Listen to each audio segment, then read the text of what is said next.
You are now entering the Rawrrzone.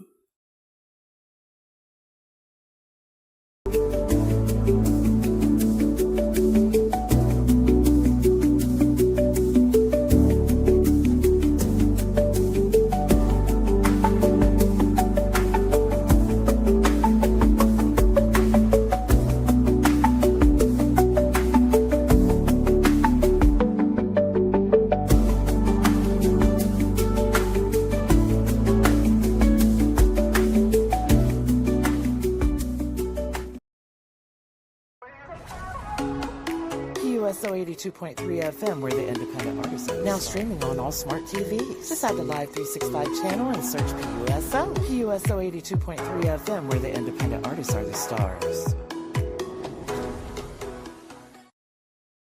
You're now listening to the Evening Rush Network.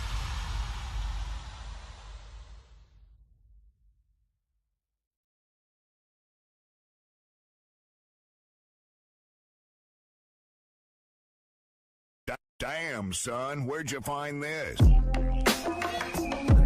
Yeah. Right. X. Go. Whoa, whoa, whoa, whoa. Whoa, whoa, whoa, whoa. Slow down. Killing. Whoa, whoa, whoa, whoa. Whoa, whoa, whoa, whoa. Let me cook. Outside, time to heat the city up. Wow. Phones out, we about to make a video. Right. Shorty move in that fit, something silly, bruh. So much on her back, I tell her giddy up. Homie, breathe. You surrounded by the wolves now. Better listen to your bro, bring it way down. You are not in any shape for the smoke. I can see through your soul, you just mad cause you broke. Slow down, oh, you killing them. Whoa, whoa, whoa, whoa. Whoa, whoa, whoa, whoa. Slow down, oh, you killing them. Whoa, whoa, whoa, whoa. Whoa, whoa, whoa, whoa. Slow down, oh, you killing them. Whoa, whoa, whoa, whoa. Whoa, whoa, whoa, whoa. Slow down, oh, you killing them. Whoa, whoa, whoa, whoa. Whoa, whoa, whoa, whoa. Let me cook. Outside, time to burn the city down. Heard your baby mama wanna go to Pound Town. Say a word and I promise you won't get her back. And her cheeks got it sounding like a soul clap. Girl, please, you're surrounded by some love now. Put the attitude aside, give me a hug now. You are not in any shape for a fraud. She can tell by the charm, she gon' give me what I want. Slow down, oh, you killing them. Whoa, whoa, whoa, whoa. Whoa, whoa, whoa, whoa. Slow down, oh, you killing them. Whoa, whoa, whoa, whoa. Whoa, whoa, whoa, whoa. Slow down, oh, you killing them. Whoa, whoa, whoa, whoa. Whoa, whoa, whoa, whoa. Slow down, oh, you killing them. Whoa, whoa, whoa, whoa. Whoa, whoa, whoa, whoa. Let me cook. Outside, time to clean you suckers up. Must be rabbit season by the way you ducking us. Can't compare catalogs, who are you though? That goofy talk will get you dog walk like Pluto. Stop, you ain't never been a stepper. I bought my chicken, garlic palm, lemon pepper. Certified every time that I flex. I be working for a check, you be capping for the next. Slow down, oh, you killing them. Whoa, whoa, whoa, whoa. Whoa, whoa, whoa, whoa. Slow down, oh, you killing them. Whoa, whoa, whoa, whoa. Whoa, whoa, whoa, whoa. Slow down, oh, you killing them. Whoa, whoa, whoa, whoa. Whoa, whoa, whoa, whoa. Slow down, oh, you killing them. Whoa, whoa, whoa, whoa. Whoa, whoa, whoa, whoa. Let me cook.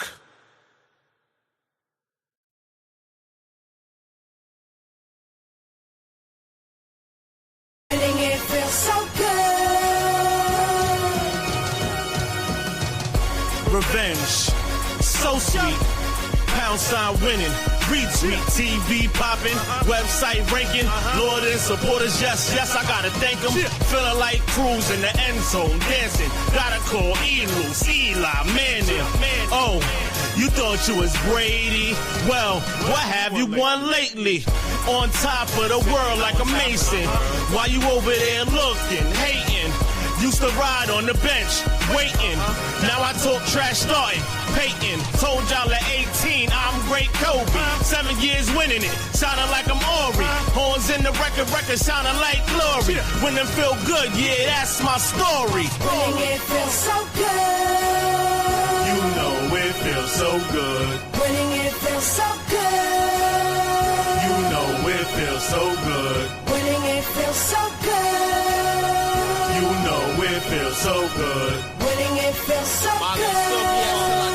You know it feels so W-I-N, I'm telling you, try it. If you don't succeed the first time, rewind. Play it back. 8-track, cassette, still stay in tune with times. The underground essence of hip-hop, award winner. Names are loose in the booth, I'm a Thor-linder. On stage I made, you ever saw it, then ya? Probably wasn't an applaud giver. Now give a hand to the fam that I started with. I take it back to being 12 with a starter kit. Started as a DJ, artist in me, babe. Worked on my craft and toured about 3 states. That was back then, like a backspin. Off the ground, now the sound label classic. When I said no delay and they repeated back. Don't even want to be a legend, I'ma be the Mac. Winning it feels so good. You know it feels so good. Winning it feels so good. You know it feels so good. Winning it feels so good. You know it feels so good. Winning it feels so good. You know it feels so good. My team be winning, so it's constant scoring. Skyline music, get that budget, nigga, college touring. Think I got her on a crowd from the sky with flooring. Dressed in a Gaga meat dress, hot couturing. So hot, I'm so hot, my temperature soaring. Doctors say she's sick and it's spreading like a mushroom sporing. If this was a forest, the trees be infected. My pockets ain't porous though, my trees not affected. Throw in a swisher, apply heat and ingest it. If it's about a stack, then I'm D to make connections. You on your cat stack, D to E directions. Woody Woodpecker, I got that D up in your neck shit. Fucking hater, bitch, I done seen you with your nose floating in my sauce like a bean do. Came to my release party for the single. The people's with me, then go run and tell your people. Tell them you thirsty, but I'm never that. I keep a lot of verve.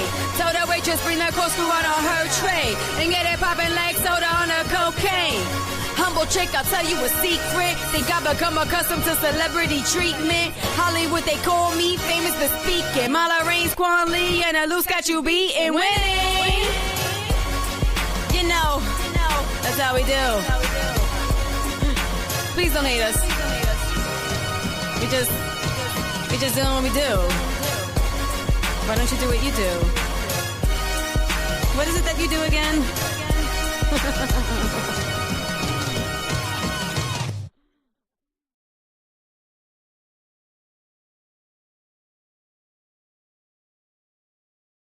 Bounce, bounce, bounce. Slide, slide, slide. Bounce, bounce, bounce. Slide. Baby, caught you looking when I hit the floor. Staring like you never seen before. Every move I make, I know you feel. Got you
me the loot. Running man, running man, running man. Running. I'm the running man. Running man, running man, running man. Running. Running man, running man, running man. Blow it back, then I run it up again. Running man, running man, running man. I'm out of breath again. Running man, running man, running man. Blow it back, then I run it up again. Running man, running man, running man. I'm out of breath again. Oh yeah, you know it. I got a pocket full of posy, I'ma throw it. And if she moving like a stripper, I'ma grow it. I might save, I'm feeling type heroic. Every time I see her, she a throat goat. Look Colombian with a 10, going loco. Ride it like a horse. She playing polo, then she throw it in the bag like she low-so. Yeah, I'm living like a rock star, low beat. Still a ghetto nigga, Glock star, low beat. If I see a lick, gang, pull up with a stick. Ripping chains off with the shirts like Rick. Had to tell her I'm a grower, not a shower. Never been the bragging type, but I fuck her like I owe her. She the type to fall in love, I like moving slower. Telling me we go together, I don't even know her. Running man, time to run it up again. Drip nasty, looking like I'm throwing up again. Park the foreign, got me sliding in a minivan. Mask on, sticks drawn, this a rock van. Running man, running man, running man. Blow it back, then I run it up again. Running man, running man, running man. I'm out of breath again. Running man, running man, running man. Blow it back, then I run it up again. Running man, running man, running man. I'm out of breath again.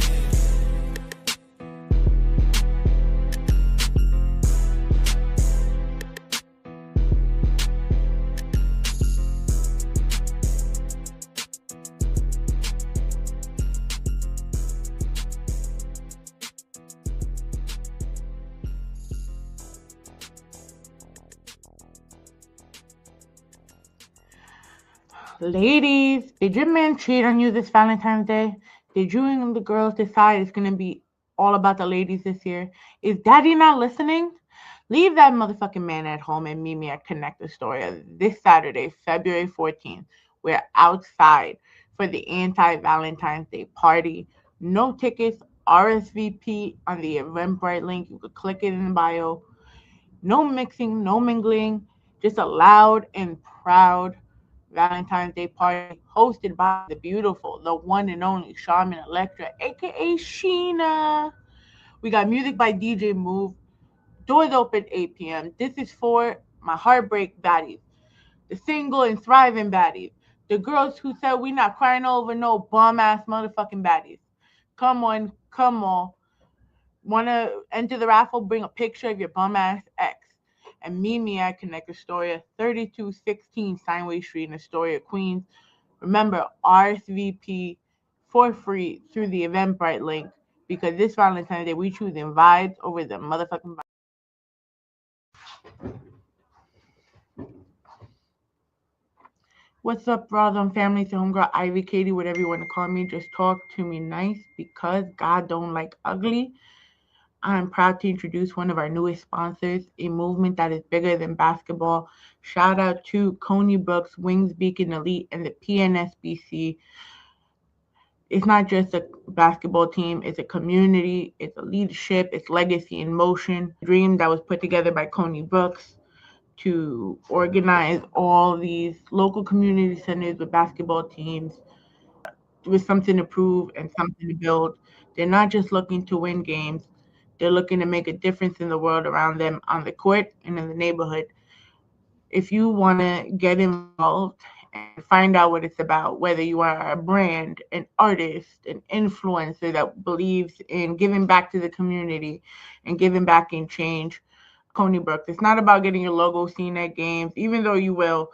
It's about supporting our local youth. It's about supporting and mentoring and raising future leaders. So stand next to a movement that represents culture and purpose.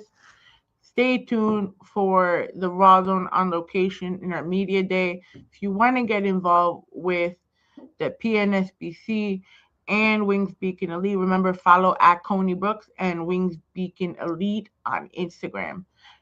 Guys, if you want to sponsor, you want your brand promoted, buy Welcome to the Rawrrzone, DM us now. You keep going, baby. It's a remix.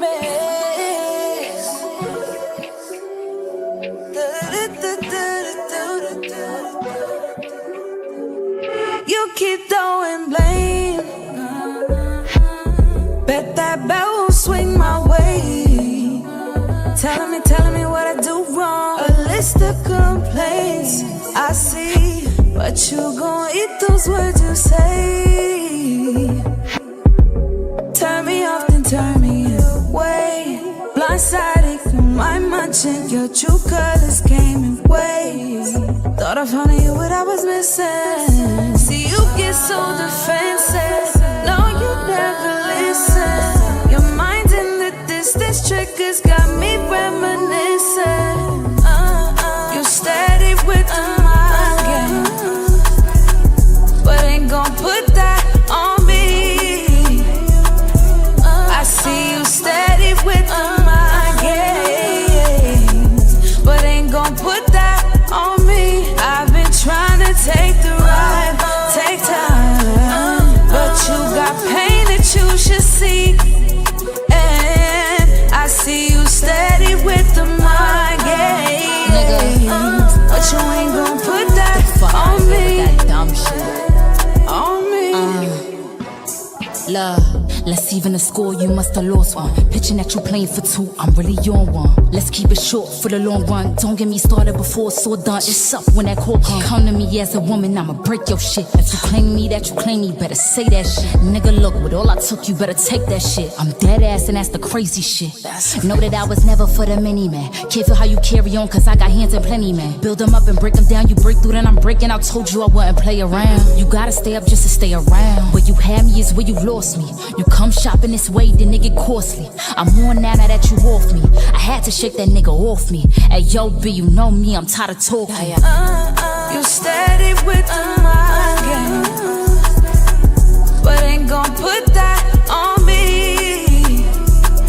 I see you steady with the mind games, but ain't gon' put that on me. I've been trying to take the ride, take time, but you got pain that you should see. And I see you steady with the mind games, but you ain't gon' put that on me. On me. Yeah. I see you steady with the mind games. Got me looking at you sideways, like don't know what's wrong or what's the right way. I'll just give you the right away, like always. Cause you know that you're my baby, and lately you've been acting a little shady. So I'd rather stay out of your way. Cause when you do me wrong, I play the fool, but somehow you prove me right. You do this every time. Oh, don't you ever get tired, cause I'm tired. Like boy bye, so don't try it. No, I ain't buying your mind games. You steady with the mind game, but ain't gon' put that on me. I see you steady with the mind games, but ain't gon' put that on me. I've been trying to take the ride, take time, but you got pain that you should see. And I see you steady with the mind games, but you ain't gon' put that on me. On me.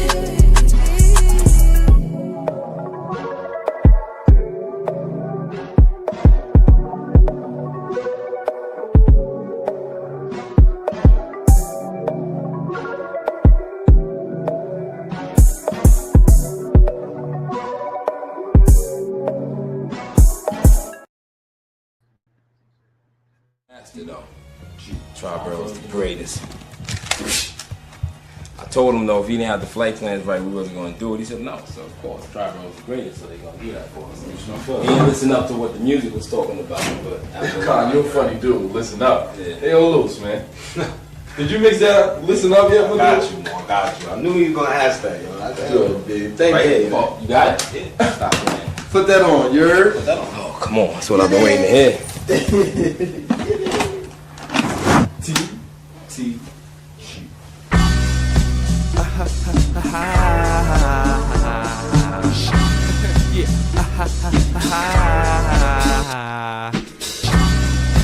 bro in the house. Say uno, nigga. ELUS. Life's a gift and tomorrow ain't promised. Life's a bitch, but you gotta stay positive. I spit reality rap, life acknowledgement, a mirror reflection of my previous accomplishments. A born winner, no L's in my future, except the one filled up with excellent Buddha. No stressing in a session when it's just a computer. No guessing when the question is the answer reversed. No book to this shit, manual we could look for. We lost in the sauce, but how long do we cook for? Trapping in the trenches, back against the wall, so we cooking raw, not knowing how long should we stretch it. Ruining the product, make another batch is good and mix it in and then I'm moving it regardless. I progress off the thought alone, so focused in the zone without a thought of being bothered. A wise man told me, always keep a golden smile and hold it down hard even when it's going foul. And there's a reason why you got two ears and one jaw, so you can talk less and listen more. Listen more, listen more, listen more, listen more, listen more. Melissa Ford. Melissa Ford got a body banging. Wouldn't mind if I could probably bang her. Now let's rearrange it. I'm zoning to a beat produced by my dude, yo. Real name like mine, but those shit, it ain't pseudo. See, I'm a lucid, he said uno. When the three niggas on it are known as CB roll. Life's a long movie, no chance of a sequel. Feature presentation without showing a preview. Cameras stay rolling, never ever lacking film. I'm out trying to make ends meet, track and field. I wrote this rhyme in under 10 minutes. I bet you feel it, sorta like we gambling in Brill. My avenue is real. We living in the jungle with the animals that kill kids handling the steel. While 40 acres old, they distract us with a pill. The house nigga now is the mouth who's kept sealed. No more Malcolms, no more Martins. A shortage of solutions, too many problems. Not enough action, too much talking. Yeah, I'm contributing, so I stop recording here. Recording here, recording here, recording here, recording here. Extraordinaire, extraordinaire, extraordinaire, extraordinaire. I don't even think that's the real word. Direct thoughts are magical like Spielberg. Quiet on the set, wanna make a bet, stay fly like a pilot in a jet. Connery, I'm the realest you ever met. My two counterparts composing a triple threat. Without no budget, we drop so heavy on the streets and seas cannot budget. The word overseas, they please and just love us. We on the world tour, so please carry the luggage. The three brothers, TBZs. In war we stand alive like the Bee Gees. I got my doughboy gear on. We are the new beginning of hip-hop from here on. We started from scratch with some scratch, now we build an empire and dare you to strike back. Call Vader, perform the raw data. I move side to side on stage like a crossfader. The love is why I started in the first place, and grind hard till my team's up in first place. First place, first place, first place, first place, first place.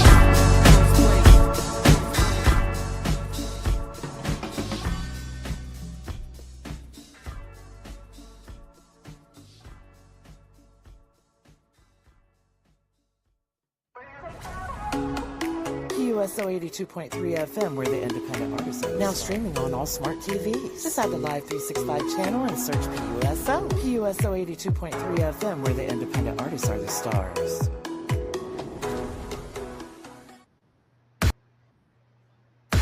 You're now listening to the Evening Rush Network. Oh, Jesus Christ, it took forever to get over here, bro, but I made it. We made it over here. It's been 7 weeks. We're back from the holidays. We got our rest, had some drinks, we had some fun, a couple of Friendsgivings. But Happy New Year, guys. Happy 2026. We are on the way to our season 7 premiere in April.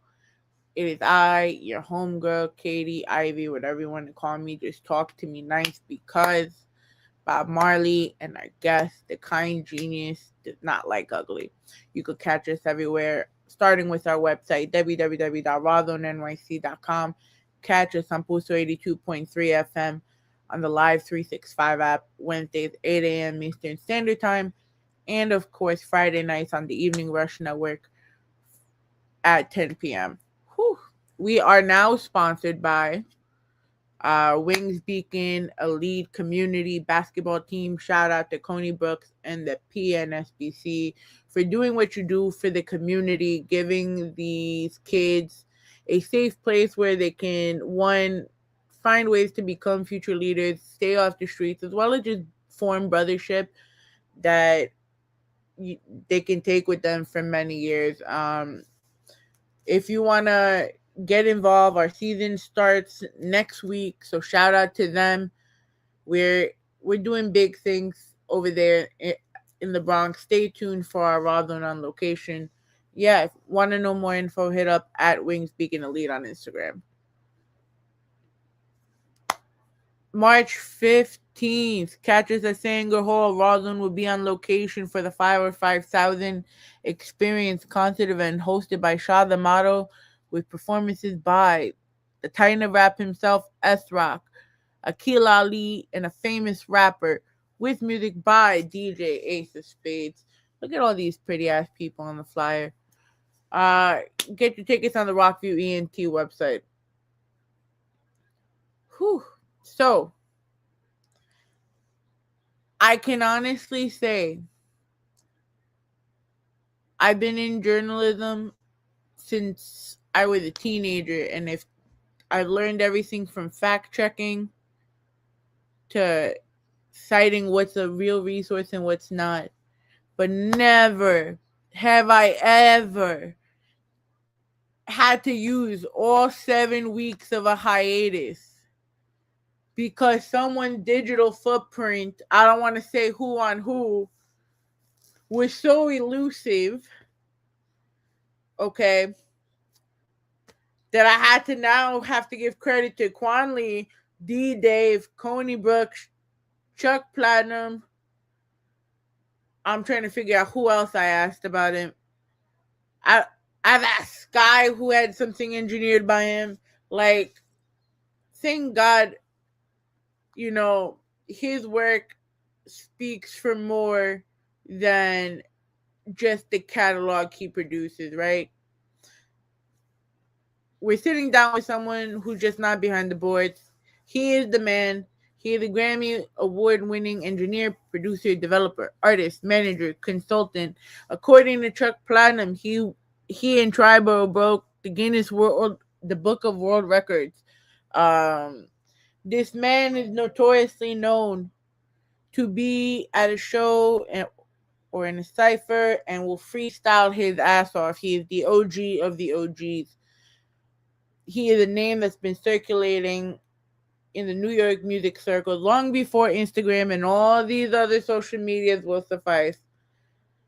I need everyone to really get that energy up, drop all the flames in the chat, and I want everyone to give the kind genius 1/3 of Triborough a round of applause. Give myself my applause, you know what I mean? Yeah, about damn time too. I heard everyone got to tell you to actually accept your flowers. Yeah, I mean, you know, I just feel like even now my work is still not done. So it's like that's a gift and a curse for me. I don't think I'm ever gonna be satisfied, you know what I mean? But that's the secret to the drive. You know what I mean? That keeps me going at the same time. It's a gift and a curse. Word. Oh man. My love. First of all, shout out to you for being here. The last time we were here, it was a whole different type of show, essentially. And then we were in a pandemic, so a lot has changed. I don't even think you had won the Grammy at that point. Nah. So we were talking. We had gotten pre-ELUS, you know, pre-Super Saiyan. How you been? I've been good. I'm actually, you know, recovering from a cold. Hopefully I'm coming in clear, but, you know, it's been frigid temperatures in New York, and, you know, I was good for a while, but, you know, even I succumbed to this cold, you know. But luckily it was just a cold. It wasn't like the flu or nothing like that, you know. Please tell me you're not riding your little scooter bike everywhere still in this fucking cold. I gave that up like 1.5 years ago. So you gave it up finally? In fact, I walk now like a regular, you know, human. I actually use my 2 feet to walk. You know, I take the bus and train, you know. Word. I don't think there was anything wrong with the scooter. I think in this cold, though, however, you crazy. Yeah, it was crazy. But, you know, I was laid up. I was masked up. I had the goggles. I was fully prepared for it. So, you know, I'm crazy like that, you know. But we love you though. I love you too. And my fault for the digital footprint being so crazy. You know, I'm from the era before the internet, and you know, No, of just course. being lazy. You know what I mean? I didn't really dive into my whole, you know, Dude, trail. that's crazy, right? Because so your interview, like this interview came about because we were talking about your music with Quan back in the day. So shout out to Quan Lee, who's also in the building. He said sign my track. Salute Quan, word up. We got Sean Khan in the building. Salute my brother Sean Khan, 1/3 of Triborough, the infamous Triborough. We got Left Lane in the building. Left Lane all day. Word up. Shout out to my brothers in Left Lane. Okay. So it was funny because I had never, like, it was always, you as an artist, the stories were like an urban legend, right? You had to be there. Yeah, that's so literally because I remember when it was just me kind of still navigating in the scene. Coney would always tell me like the OGs were ELUS. At least, like I remember him saying you and D Dave, and you guys used to wrap circles around people. And Allegedly, you know, I gotta be humble, you know. Allegedly, I know D Dave would be like, "Yo, fuck that humble shit, yo, talk your shit, E." You know, that's exactly. And then I go on Quan's Reverb Nation because I was, you understand how much of a deep dive I did? Like, Quan updated my computer and put PS2 games on it, and he saw my search history trying to find every goddamn thing about you. I was determined. I was like literally like a book nerd. And you had hit me too. You was like trying to get. I was just like, "Yo, just figure it out." You know what I mean? Hit Quan. You know. You know. And you told me to figure it out too, which made me want to do it even more. Because I'm just that persistent. Like, I want to know. I'm eager to find out what you found out. You know what I mean? I'm here. It's almost 30 years you talking to. What, 29 to be exact. 29 years since I've been in this game.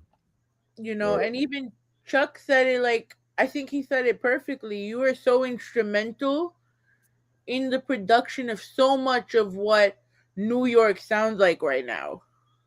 Absolutely. You I know, went through different eras of it too, and always was like pretty much forefront. Where even when we was like, you know, at one point we did hate on the South. I ain't gonna lie. You know what I mean? I was in that era too, when we thought we lost our identity and stuff like that. You know. But shout to New York currently. I feel like, you know, we back on it. You know, we back where we need to be. And, you know, I like a lot of these new artists that's coming out now too. You know, everything comes full circle. I feel like lyricism is being appreciated again. Word. Yeah, you're surprised to my reaction when I heard the song with Mala that I had played before, and before you asked me, I have to look at the name. The winning song from Quan, right? Okay. And that's when you wrote "Don't Count Me Out Yet." Now fast forward, I'm learning about Triborough, watching you do all these freestyles, and I'm sitting here like, why the fuck is this not happening now? Why?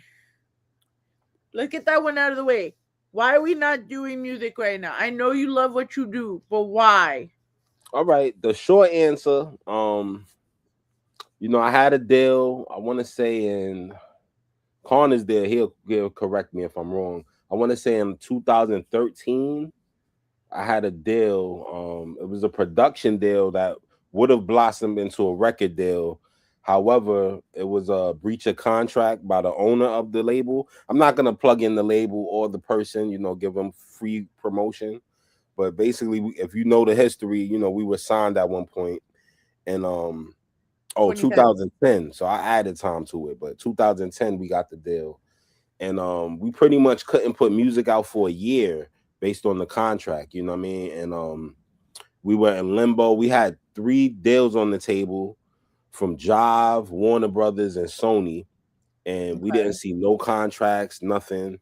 it was just a lot that year. It was a tumultuous year, and it was an eye-opening year where it was just like, a lot of this industry, it's easy to be caught up in the facade or, selling you a dream, you know what I mean? So I got hit with that and it kind of left a bad taste in my mouth. I went super hard. Karna tell you I was like excited. I thought it was gonna be, the transition. You feel what I'm saying? But it was one of those situations where we had a messed up deal, and then the outcome we had to basically shelve ourselves for about a year till we got out the contract. You know what I mean? It was like it left a bad taste in my mouth. That's was the start of it. That was like the seed planting. You know what I mean? I kind of fell back after that. I wasn't initiating records anymore. When me and my group would work, I used to always have like 2 or 3 records every week, you know what I mean, set up. Like, yo, hear what I did. What's going on? I'm working with different artists. And I kind of fell back, you know what I mean? The passion, kind of the flame for that went out. I didn't even feel the need to prove myself anymore. You know what I mean? Just being totally honest, Nothing with the skill set or nothing, but just my passion for it. It shifted though. It didn't die, but for being an artist, it kind of shifted away. So even now when you see your peers like Chuck putting out projects, Quan just came out with his project, his beat pack. I was like, I'm about to say beat project, his beat pack. Like, Word. Does it make you want to come back just a little bit? I mean, here and there, just to play around with it, you know what I mean? Just to prove mainly to myself, like, I still got it. You know what I mean? Yeah, I still got it. It's Maybe made a me tribal reunion, cough. We've talked about it in the past. We open to it, Shout out to Sean Khan. He's basically been, he kept the flame going. Fresh Air, he still does it, but he's similar to me. He hasn't really put out a project, and I believe he did have a situation after Triborough, but that didn't manifest to anything tangible. You wouldn't be able to like hear music from it or what. I think he did one video, but I did a video too. I was on G Dave and D Dave and G Fisher collab. That was probably my last like visual that you could actually see of ELUS like rapping and stuff like that. So before Triborough, before being in the boards, where did all of this love come from for music? 6 years old, I found my pop's tapes, you know what I mean? And this is 1991. I don't mind sharing my age. I'm 40 now, you know what I mean? Turning 41 this year. And at 6 years old, I found my pop's tapes. And it was basically like mixtapes, I think it was Ron G tapes to be exact. I believe it was Ron G. He was like a big mixtape DJ back in that time. And I just fell in love with the sound. Now, to give context to it, at 6 years old, I was kind of like banned from listening to hip hop. I didn't really consciously know I was banned, but you know what I mean? I wasn't exposed to it. It was basically just R&B, old school 70s, that's what I knew. You know what I mean? Anything like my parents listened to openly, that's what I knew. But I heard the hip hop, I'm like, oh nah, this is fire. You know what I mean? So I'm like, I secretly fell in love with it. And rest in peace, my grandmother on my father's side, Grandma Geraldine, she reminded me at 6 years old, she had like a cassette tape in her crib with a karaoke mic. And I would make my own mixtapes like a DJ would. And I was like making my own mixtapes. I honestly forgot that till she reminded me of that. But that was probably the start, you know what I mean? 6 years old. That was the spark, you know what I mean? I just fell in love with the energy of hip hop, Word. So I'm glad you mentioned that, right? It's amazing how time has changed between, I want to say, the 70s, 80s, and 90s. Because us growing up, hip hop was still on that fence of it's not appropriate music, that the mainstream would listen to, right? Mm-hmm. How do you feel now We're here, 2026. It's so widely accepted. It's been to so many different subgenres. It's dope to see where hip hop has grown to, because in that same time frame I'm telling you about, that 91 era, hip hop was only played late nights. You know what I mean? I want to say maybe after 10 o'clock at night on the radio. We speaking on radio terms. This is before the internet, before you could stream. And I believe the next year my mother put me on to Hot 97. She was like, "Hey son, there's a hip hop station you could actually listen to in the daytime." Because remember, I'm a little kid. I'm not really supposed to be up, but I used to stay up, sneak up. You know what I mean? I used to have the radio down real low so I could record these things, fake like I'm asleep if my parents came in.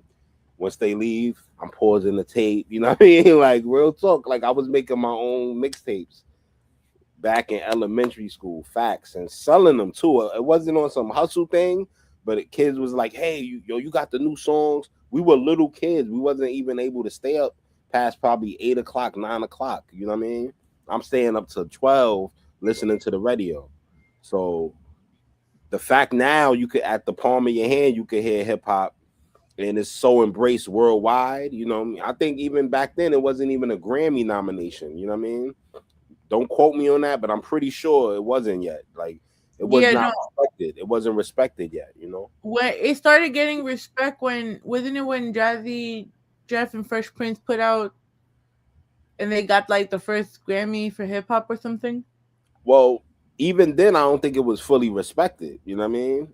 Just from the perspective of, I mean, that's probably like the first, like, nomination and award recipient, but I want to say 9-2, maybe 9-4. That's when hip hop really got, worldwide respect. You know what I mean?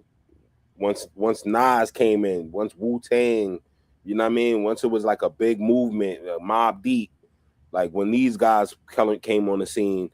And this is from my perspective. I know older cats may be, yelling at me right now, but I'm giving you my perspective as a kid. Remember, I entered in 91 on the scene. Hip hop was already here.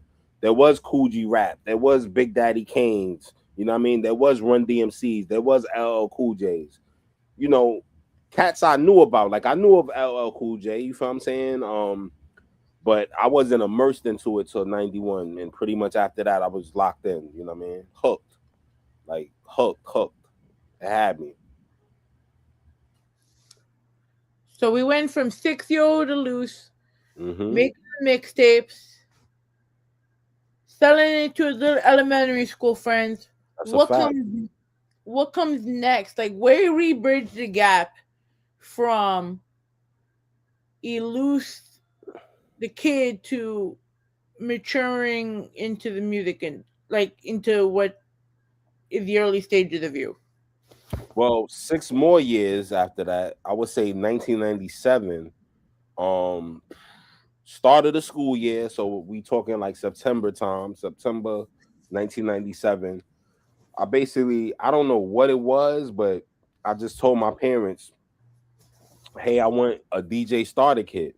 You know what I mean? I just wanted to become a DJ. You know what I mean? No, training, nothing. You know what I mean? And I'm like, I bought it with them. I was just like, I'll be good in school. It won't be any negative reports or anything on my end. Whatever you ask, I'll do. And the other thing I said, I don't want no new clothes. I was like, I don't need no new clothes. You know what I mean? Everything could go to the, equipment. I even did research, you know what I mean, through the newspaper and stuff of exactly what I wanted. Like I said, this is before the internet really kicked in. And they used to have like electronic ads on the newspaper, and there was a store called Music Factory on Fordham Road, legendary spot where you could get vinyl and DJ equipment. So I basically mapped out a Gemini starter kit. Gemini is a company that makes turntables. It's not as elite as Techniques, which is like, if you really DJing, that's the goal, 1200s. You know what I mean? You hear that number, that's like the primary, legendary set that you want, but very expensive. So I went for the cheaper route, just so my parents maybe not could say no. you know. And sidebar, I'm an only child, so I was a bit spoiled, you know what I mean. And shout to my mother and my father, they, you know, got me my equipment, you know. In 1997, that Christmas year, DJ ELUS was born, you know. Word. So I started like as a DJ. That was my entry, technically. 1990. Sorry, as you could tell, we have our canine co-host Mello barking at something. I am so sorry. Nah, we good. Once I said DJ ELUS, you know what I mean? They recognize, you know what I mean? That's the, you know, the crowd, you feel me? Well, you know, the dogs come out. Got you. Yeah, feel me? Who run the dogs out? You feel me? Exactly. So me and Quan ended up talking about this, and I posted the clip up on Instagram, right? Mm-hmm. You were when you started being a producer, an engineer, you were charging $20 an hour in the studio. Did you see yourself doing this 20 years later and being able to do it in a way that you work with some major ass people? I have. Blessed too, you know what I mean? Blessings. The list of who I didn't work with is shorter than who I worked with. And I, you know, that makes me proud, you know. Well, as far as did like the New York region, you know, for this side of things, you know what I mean? You name them, you know, they definitely been in my crib, or I've worked with them outside. You know, once I left the crib in 2015 as far as like the basement setting that I had, you know. But the backtrack with the $20 an hour, it was actually 25 an hour, and it was 5 hours for 100. That was my deal that ran for like, that was the bulk of my career based in the crib. That was like when Quan Lee met me, that's what I was running, 25 an hour. I think I was doing 1 hour sessions back then, but basically in the 5 hours for 100. But before that, you know what I mean? I actually, when I started, you know, it was with my high school friends and my neighborhood friends. I didn't even charge. You know what I mean? It was just come out, you know, we would just record. Then probably like a couple months into it, my mother was like, yo, my electricity bill is looking a little crazy, son. We're going to talk about this. I need at least $5 an hour, you know, contributed. And, you know, this is like, you know, early high school. I want to say I'm 14, you know, 15 at the time. And I started at $5 an hour. That was my starting price. And basically it all went to my mother for the electricity, you know. That was my starting rate. I know Quan was like, yo, I wish I knew him then. $5 an hour. Facts. You had a 3 for $60 deal? 3 for $60? I don't remember that. I don't know, but right now he no, made it sound like no, I didn't have 3 for $60. I don't remember that. It sounds like you selling 3/8 for $60 right now. I'm trying to think, did I have that? I don't remember that, Quan. I remember 5 for 100. I remember that. That was like what I was running, but maybe I did. Maybe Quan, I showed him love. Maybe it was Quan. You know what I mean? You know, you family, I'll show you some love. But I remember the 5 hours for 100. That was like the golden deal. You know what I mean? That I was doing. He said, "Spin City Block for days." Spin City. That was you know, that was his group that he produced for. That's how I met Quan Lee. He was their producer. I was actually working with his group first. Shout to Devin Terrell, Truth, and Fitz. Fitz is actually content creator now too. Trav, he go by Trav. And Devin Terrell, he's a Billboard winning artist. You know, he's one of the biggest engineers now.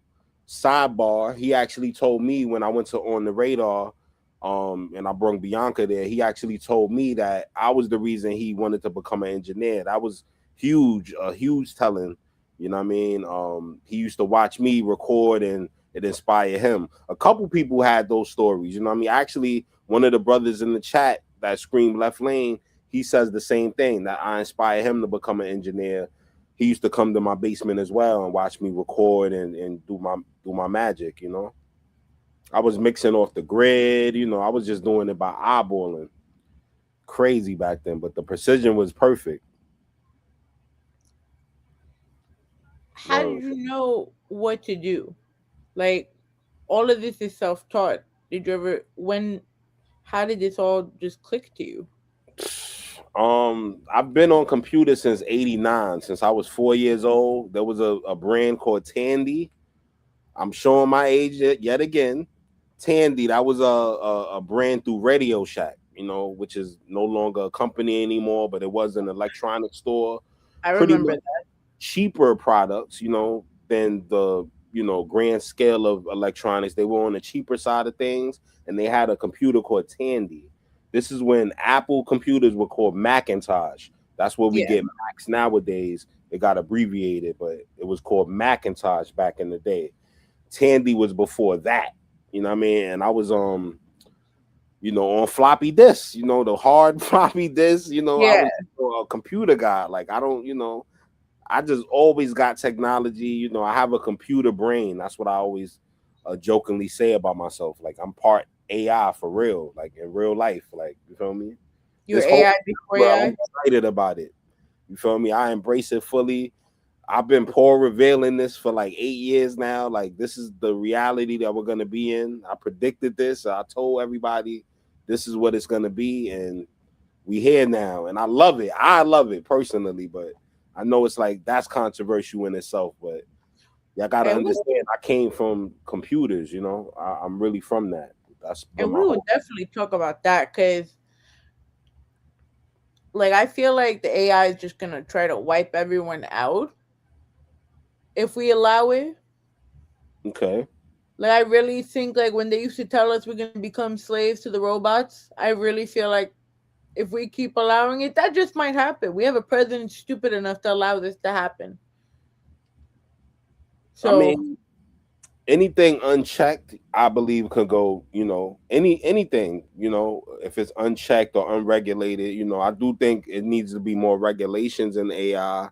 I do believe in, like, you know, putting the stamp on these contents that's being made. It should be some type of detection for it, because, you know, as it gets better, it's going to be harder to detect what's real and what's fake. It's almost there now, you know what I mean? Those that's in the know, we could spot it, but, you know, the general public may get fooled by a lot of this AI creation. You know what I mean? They call it AI slop, but, you know, it's getting better. Every year it gets improved. You know, that's the nature of AI. It's going to learn from itself and improve itself, you know? So it could go left, but, you know, hopefully we have some regulation in place, and, you know, and if it do go left, whose fault is it? Is it the computer fault or the programmer fault?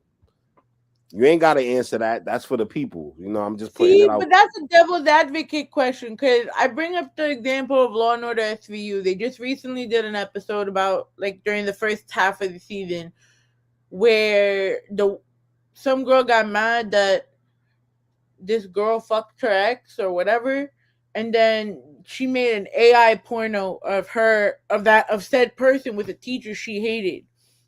Okay, so if they ruined her put that, reputation, you know, it soiled her reputation or something.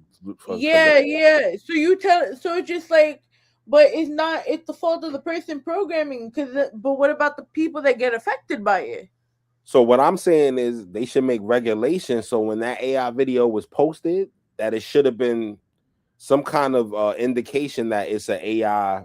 You know, they need to have regulation on it, you know, because at the end of the day, it's a computer generating these AI programs. So it should be some kind of stamp in it where it could be detected. Even if people try to manipulate or do what they do, it should be embedded into it so it's protection. That's what I mean by the regulation part. Oh, because I just think it's too scary. Like, they even had an episode where the person's husband died, and they have an AI program allowing them to talk from the grave. And is that considered, if they're having a conversation, is that covered by the spousal protection? I'm like, are you kidding me? It should be regulation. You know, this is an AI recording. Bam. Like, you feel what I'm saying? Before it's even you hear the voice, It should be a notification, just like it's a jail call. You have a collect call from, regulations. We fighting the wrong battles. You feel what I'm saying? Because I believe it's inevitable. We just have to regulate it, We have to regulate it. That's the fight that should be the fight, the regulation part. That's just what I feel, that's just Yeah, my no, I feel like to an extent, because as a photographer and an editor, I wouldn't. Has it made my life easier? Yes, it has. But at the same time, I look at the other dangerous stuff that be going on, and the fact that we still haven't regulated it. Yeah, is a little scary. I mean, I get the fear. I get the fear because, like I said, it could go left, and as it gets better, like I could be AI to you right now. Like, you feel what I'm saying? I might not even be here right now. I might be just a engaging bot. You know what I mean? Where it's just like, yo, I'm not gonna be here, but I'm gonna program myself so I could do this interview. You know what I mean? Yeah. What's the doggy's name? What's up? This is Mello, the canine co-host. Mello, what's up? He just likes to cock block every interview, and being that this is virtual and there's no doggy gate, he just said he could do what he wants. I am so sorry. All right, now you good? What's up, Mello? What's popping? But so you've been a lot on the business side, even in your early days. Mm-hmm. You were working in music choice. You were involved with video music box. Yep. Daniels. He been in my crib twice. You know what I mean? Tribro is one of his favorite groups. Facts. This is documented. Like, and he been around since hip hop started. So that statement, I live with that to this day. Incredible. For him to even say that. But you got to see what the music industry is about. And a lot of people always think it's just about the music. It's just about everything. But how did working within those spaces help shift your perspective on what this is all about? Well, working at Music Choice, for example, it helped me see the radio side of the industry, you know what I mean? Which I was pretty much blind to. I didn't know how the radio worked, but I actually got in-depth education on it, being an actual programmer. We looked at BDS reports. I understood how that worked. I understood even on different formats. And what I considered the sinister part of the radio, and later became what the streaming stuff is, they actually have slots in place for these labels. They have deals so that it's only a limited amount of space for independent artists to even be played on commercial radio. You know what I mean? So you could be the biggest, best independent artist, right? But if the slot is already sold up, they won't be able to play you. If you're not signed to like a major or major independent label. You know what I mean? I'm talking true independent artists, that's not tied to any company. So how difficult was it to really get out there? Because you would watch the Fresh Princes where Will would try to go to Berry Gordy, try to get Ashley Single out, and just go and play it like this. But no one really ever understood, like back then, what is the actual process of getting a single played. I mean, what we did, because I came up during the mixtape era. That's when I was putting on music. It was mixtapes, it was DVDs, so with the mixtapes, we would literally hit like big commercial centers like Fordham Road or Times Square, 3rd Avenue in the Bronx. What's the plaza on Brooklyn? The Brooklyn Mall. Fulton? Fulton Mall. Stuff like that. Hit the centers where it's like a lot of traffic. And my guys kind of started that kind of grind where it was just like we were outside and literally engaging with people, and not just to sell the music, but really to get our fan base up. That was how it started.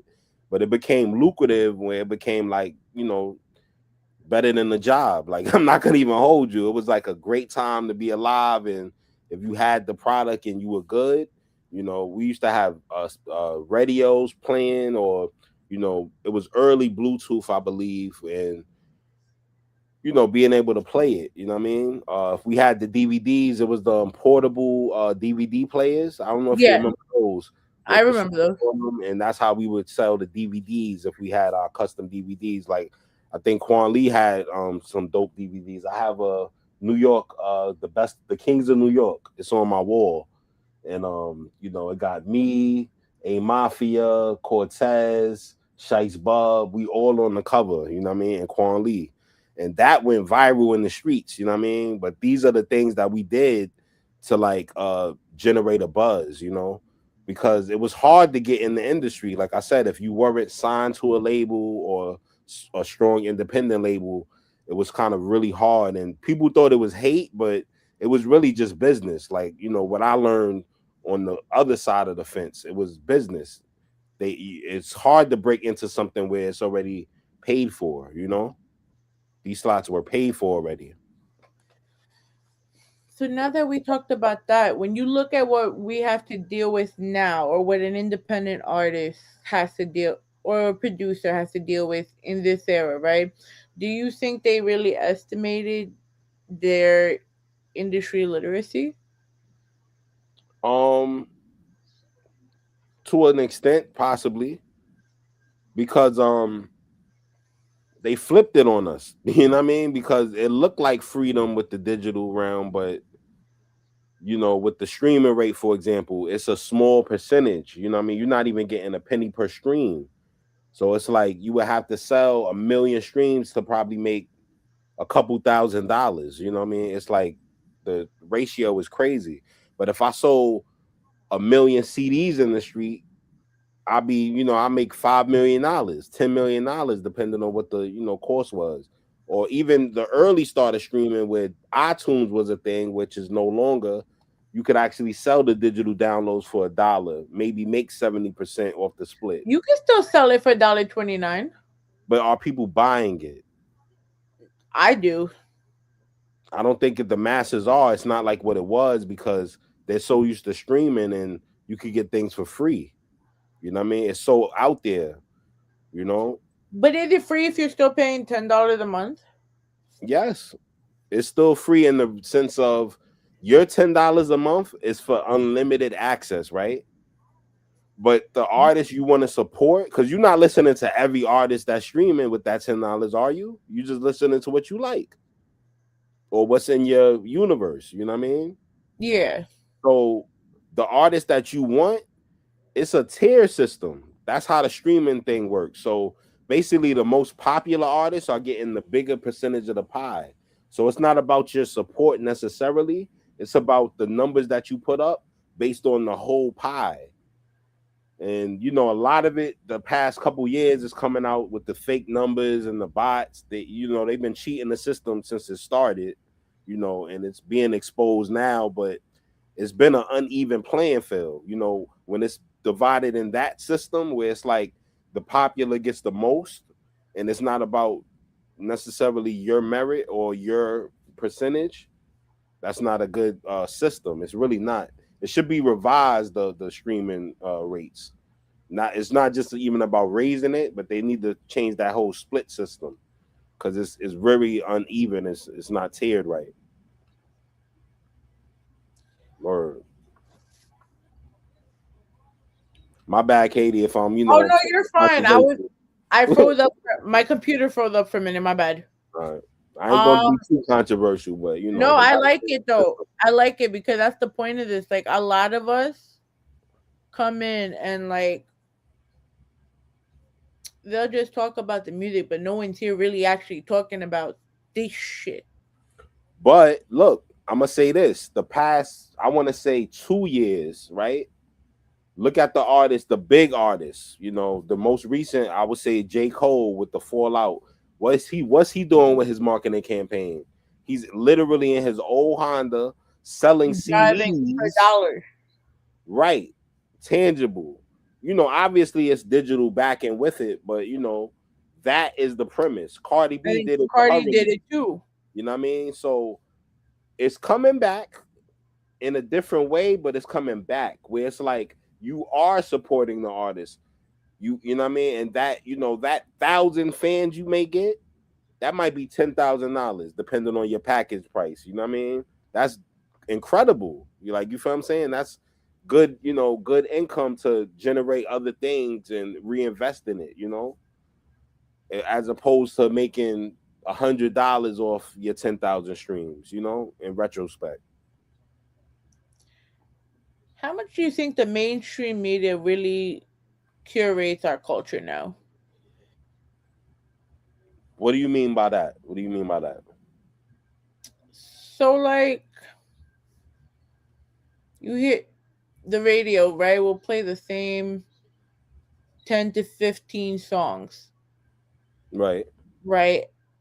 Because that's what it proved by the powers that be, ads, and all of that. Like, whatever is currently raising the bar is what's acceptable. I guess, did I explain it better? All right. So with that, they even changed that system. So before that, it was like Emis and Clear Channel. Those were Mhm. like the two big companies that basically regulated radio stations, commercial radio. And in that, because like I said, I was music choice, so I understood the rules of the regular, you know, we couldn't play a certain artist a certain amount of time within an hour. You couldn't play, you know, a certain thing in a, you know, it was spread out to be fair. They merged and then they got bought up by iHeartRadio. iHeartRadio is the parent company now of all the commercial. It's a monopoly now. It's not like two companies competing. And I believe they changed the regulations. Don't quote me on that, but I'm pretty sure because now, like you said, you can hear the same artist maybe 4 or 5 times. That used to be a law against that. You know what I mean? The only way they did play against that back then, and you thought it was that, they would play like a Lil Wayne record and then a record that Lil Wayne was featured on within the same hour. So you thought you heard Wayne multiple times in that hour, but it was really just them playing off the actual. He wasn't the lead artist, so they could play two other records that he was on. That's why the whole feature game was lucrative. If you understood that with radio, that's really why they did it, because they could break the rules within the Emis and Clear Channel regulations. You know, it's all business. It wasn't really just about music. It was a business strategy too. And the ones that knew how to manipulate the system manipulated it very well. But now I don't think it's a rule like that. I believe, you know, or they at least extended it where you could play maybe 2 or 3 times in an hour. Because, you know, if not, they would be getting fined left and right, you know. I just wish there could be sometimes a little bit more variety, you know, as opposed to now playing the same song 2 to 3 times. Well, that starts at the ground level. When I say the ground level, the people. So it's a business. So if the people were to either stop tuning into certain things or supporting what they like more instead of complaining about what they don't like, it would change the landscape of things. So you would support a DJ that's like that would support, you know, variety or playing, you know, newer artists or independent artists as opposed to the same 5, 10 big artists. You know, if we support that more, things would change because it's a business structure. They're gonna go where the money's at. It's not nothing personal. You know what I mean? At the higher up level, I mean. Yeah. You know, that's who's controlling the laws of this. You know what I mean? They looking where the money goes. And where the money comes from is where attention goes. Attention is the new currency. So the people have to have their power, stop complaining, because even when we complain, that's giving them money, because this thing's called engagement. So when you arguing back and forth on the platform, guess what? They don't care what you're saying. You're engaging them and they're getting their checks anyway. So you literally have to support what you want. Do more of that. That's the solution. The people need to do that first. Figure out what you like and support that more. Get your galvanize it too. So, yo, Tune in the Rawrrzone. Yo, Katie shows you she get big up the big stories, the real stories of the unheard voices. This needs to be supported. You know what I mean? Matter of fact, everybody in this chat right now, share this link if y'all haven't done it already. Simple things like that, galvanizing it. You know what I mean? Because that would help bring awareness to it. And then people will be like, wait, I like this content. I'm going to support her. I'm going to subscribe. And I'm going to big up. If we do more of that, that's the true solution. It has to start from the ground up. Simple. So I know I'm going, like, I'm talking about the future while I'm talking about the past. But we already talked a little bit about it. But how did you and Sean Khan put together Triborough? All right. 2005, I was in Baruch College, and I actually was staff at Baruch College Radio. You did radio too? You did everything. I did everything. Yes, I was WBNB. I was a programmer there. You know what I mean? That's how I got the job at Music Choice the next year in 2006, because I had a background in radio. I ain't supposed to really say this, but I wasn't supposed to be hired because you're supposed to have a degree in communications. Unfortunately, I'm a college dropout. I don't have a degree, but as in life, I will tell you this. There's always ways around things because you may not have the credentials, but if you have the expertise and the know-how, that may be better than credentials in life. So I always tell young people this, develop a skill. You know what I mean? I always tell parents this. You know, I'm not a parent myself, but I encourage them. If you see your child likes things, foster that in them. You know what I mean? Because you never know what it can manifest to be later on in life. It becomes a skill as they're an adult, and then you can monetize things as, I mean, I see kids nowadays monetizing their skills. You know what I mean? So I can't even say an adult. You know what I mean? Some of these kids streaming now and, you know, doing the video games and getting money from that. There's so many ways you can make money in this world, you know, doing what you love. And it's not even quote unquote work. You know what I mean? That should be the key for everybody. Find what you love and monetize it. You know what I mean? Get good at it first, obviously, but then monetize it. You know what I mean? It's so crazy how, like, you're talking about how you've done so well, dropped out of school. My sister has been in IT since 99, right? Okay. And she never went to college. She was working as an ER reg with my mom.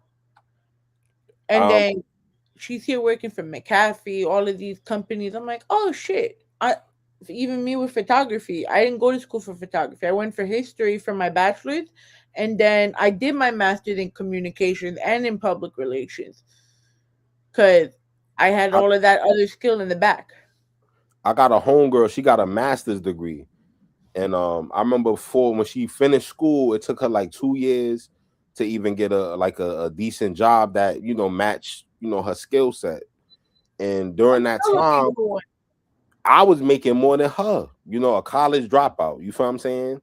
Who's doing what he loved to do, not, you know, quote unquote working for a living. You feel what I'm saying? Even though what I do, I consider a job, a full-time job, but, you know, it's about your skills and, you know, who you know. You know what I mean? It's relationships. Because even me getting the interview at Music Choice, it was because of a relationship. The vice president was college buddies with my uncle. You know what I mean? That's how I got the interview. That's what got me in the room. And then me being in the room, I was able to sell myself and my skills. And I'm going to keep it a buck. When I was at that interview, I had my CD in my hand. I didn't think I would get the job. I'm like, there's no way, you know, they're going to take a kid from the Bronx. I got no history of doing radio at all outside of college radio. And I'm not shaming college radio, but, you know, I only did a year. I did 2 semesters and, you know, dropped out. I didn't have a degree in communications, nothing like that. So it's like, how would this kid be hired? You feel what I'm saying? When there's other people with more credentials and more expertise than me in the field. But it was me selling myself, you know what I mean? And, you know, I had the skills that the job acquired, you know what I mean? Editing, you know, audio, for example. That's something I did at leisure, you know what I mean? Making radio edits and stuff. That was something I did at leisure for years. I knew how to do that. And that was one of the required skills. I'm like, I do that, doing metadata. I was doing that, just being an artist, putting out my own music independently, learning the streaming world that I was stepping into, But back to Triborough real quick. Let me finish that story. So I was at college radio, and it was one day I was basically not in class, so I was home that day. But it was a new record I was gonna get played. Shout to my manager at the time, Bella, aka Unique. She had her own show called Breaking Records, with Matic, who's also a world-renowned engineer. He was A Boogie's engineer, very accomplished engineer. Y'all could do y'all research on Matic from Brooklyn. Extremely dope. They had a show. I'm basically listening for myself, and I heard Sean Carn being played. I'm like, oh, first song. I'm like, I like homie voice. It kind of remind me of me. You know what I mean? Like voice wise, not flow wise, but just the voice wise. Voice wise, I definitely saw that when I was listening to the last song. Yeah, and I'm like, all right. Especially younger days, me and him really had the similar voice tone. And second song, I'm like, oh nah, he fire, yo. I ain't gonna front. I text Bella, I'm like, yo, get his contact before he leave. I like this guy. Then he started talking, and I just hear the hip hop in him. I'm like, nah, he's experienced. This guy's dope. I'm basically 20 years old, you know what I mean? And I'm just coming into myself as an artist, you know what I mean? Even though I've been doing it for a while, I felt like in my, my 20s, that's when it really kicked off seriously, you know what I mean? So she got his contact, and basically, I think I called them that day, maybe the next day. By the grace of God, we set up a collab. And back in the day, it was like pulling up on somebody. It wasn't sending a session or sending a song. You would book the session together. So I invited him to the house. He came from Queens, came to the house. He had hip hop chef DR with him. At the time, I knew him as Daddy Rich. You know what I mean? Daddy what? Daddy Rich. Daddy Rich. I don't know if you remember the 1970s movie The Wash. Partially. Daddy Rich was a character in that movie. You know what I mean? He was a character in it, but that's basically his nickname. You know what I mean? So, but DR, that's who he's known by, hip hop chef DR, which is Daddy Rich. So we did a freestyle. It was dope. Unbeknownst to me, Karn gets the player for Fresh Air at the time, who they're related. They DR is half brothers with Fresh Air. That's the connection. And DR is Sean Karn's first cousin. I didn't know this at the time. You feel what I'm saying? I knew DR, was his manager. That's how I met them at first. You know what I mean? And then I got an invite from DR probably a month after doing the joint to come through a sit down. You know what I mean? And we had a whole round table meeting. It was about, I want to say 20 of us at BBQs on the Upper East Side. And from that meeting, he wanted to basically make a coalition of artists, writers, producers, people that supporting each other. It didn't really manifest. However, we pitched names in the hat of what the group should be. And rest in peace to Mr. Me. He actually gave the name Triborough the Squad. And that name stuck for what would eventually become the group Triborough, which was ELUS, myself, Sean Karn, and Fresh Air. I'm from the Bronx. Sean Karn's from Queens. Fresh Air's from Harlem. That's why the Triborough, just like the bridge. The same year we were formed, the Triborough Bridge was renamed to the RFK Bridge. RFK. This is an actual fact. You could check this out. The same year we got formed, it got changed. The name got changed. I mean, if you old school New York, you still call it the Triborough Bridge, but it was renamed to the RFK Bridge. So is it still the RFK, or they didn't change it back? They might have changed it back.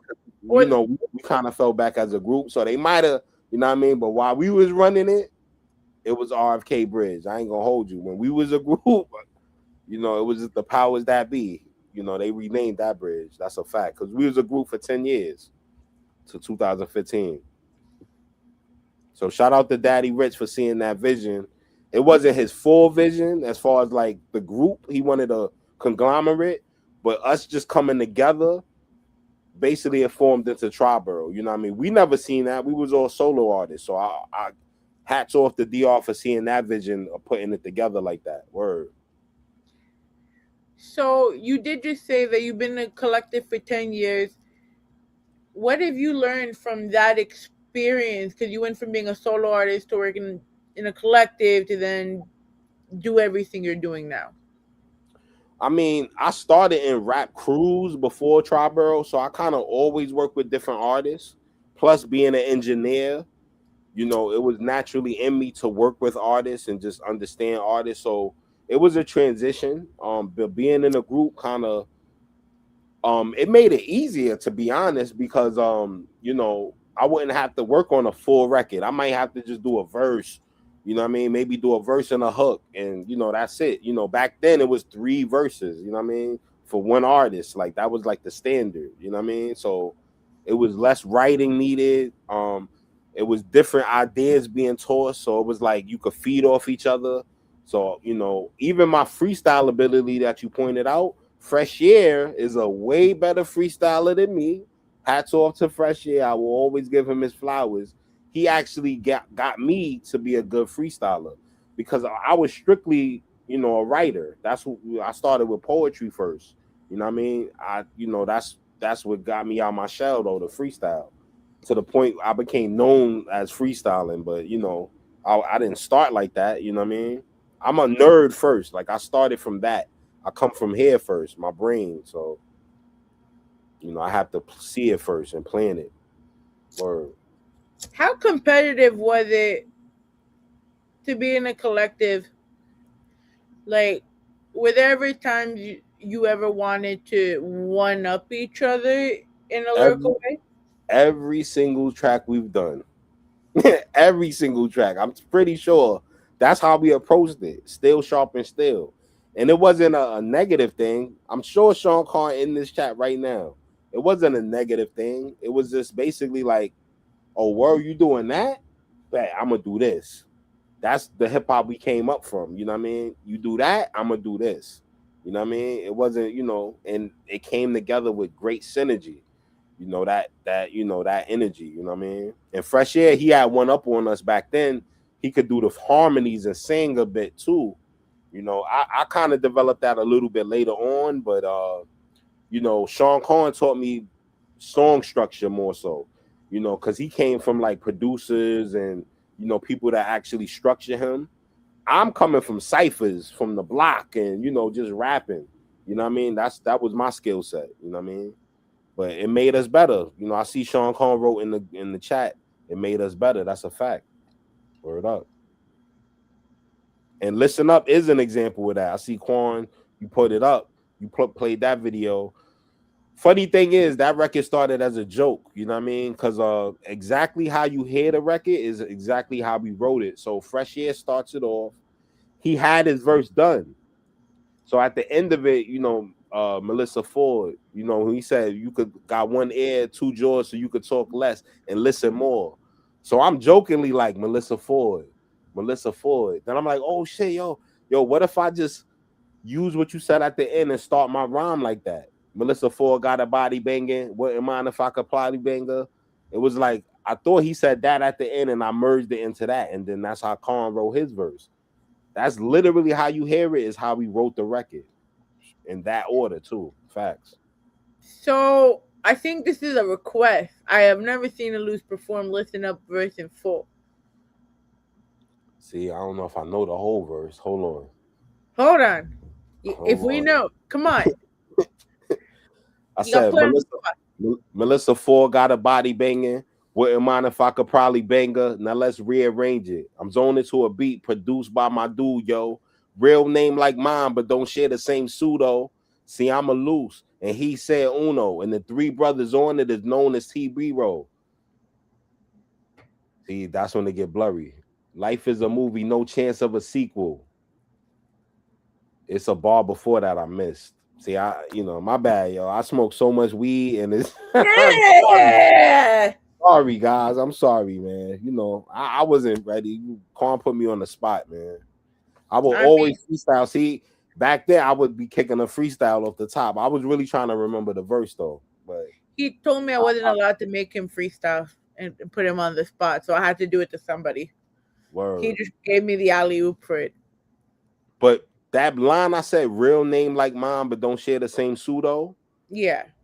The producer's name is Malik. My real name is Malik too. So real name like mine, but don't say the same pseudo. See, I'm a loose and he said Uno. So it was like a subliminal, but only we knew what I was talking about. You feel what I'm saying? I used to always rhyme like that, where it was like really cryptic, where if you really knew what I was talking about, then you like, wow, that was actually fire. But surface level, it sounds good. You know what I mean? But that's how I write. It's multi-layered, a lot of my bars. It's not just one meaning behind what I say. So a couple of comments came up in here once again about the Guinness Book of World Records. Did you got first? I need that explained because I heard it a lot today. And then, what kind of cultural movement do you feel like Tribal set for what, as far as the standard of independent hip hop now? Well, the Guinness World Record, we got the Hip Hop Culture Center. It was right in the Magic Johnson movie theater on the second floor.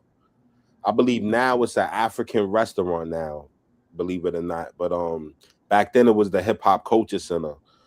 And I'll describe that place as literally like a church for hip hop. You know what I mean? It was incredible. And basically we participated in the world's longest rap cipher, promoting positivity through hip hop, not promoting violence or degrading women. And my team was basically considered the best team there. It was like a relay race.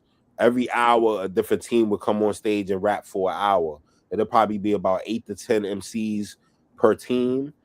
And I'm not gonna lie, myself and my tribal members, we stayed for damn near the whole 24 hours, and we was on, no funny shit, at least 5 or 6 teams, because some people didn't show up, or it was like low numbers on certain teams. So we was hopping on other teams too and just doing what we do. That's how we met a lot of MCs. That year, the first year, one of the artists I remember was Charles Hamilton. He was part of it. Nicolette, what was the kid named? TJ. He was under Chris Brown. He was signed to Chris Brown later on in life. It was a lot of dope talent. D Nasty. You know what I mean? He's a legend now in the underground. I believe he still holds down the Union Square ciphers. I don't know if you're familiar with that. Every Friday, he does that. But back then he was a young high school kid we met. Conan, Homeboy Sandman. There's so many artists, that Hassan Salam, some of these names you may know, some of them you don't, but trust me, these are legends. I'm naming you. You guys could do your research, you know what I mean? But incredible MCs, that was an incredible year. I believe it was 2006 that when we did it, or maybe 7 when we did the first rapathon, but it was dope. Very dope. Yep. I see Quan. He said we had an app as well. We had an app. I was going live on YouTube 15 years ago, before live was like even a thing. See how you played the video and stuff? Yeah. I don't know if you went to one of my old YouTubes and dug, but I still have those sessions up. I could send it to you. I was doing that 15 years ago, y'all. Real talk. I actually have one. I have a Sean Khan video, Sean Khan song that a recent one you did with him. Okay. And I also have When Opportunity Knocks, so I could play those. Okay. Because I had one more video for you, so we could get into these two. An Opportunity Knocks, that's on platforms too. I actually revised that mix and put it on platforms, so you could actually hear that song and stream it. This year, I will be revitalizing some of my old music and putting it on platforms. I don't know if I'm going to be doing new music, but I'm definitely giving y'all some of this old catalog, because it's a lot that the world hasn't heard, you know, and it's a disgrace to hip hop. Hip hop deserves to hear some of this music. Before we get into when opportunity knocks, right?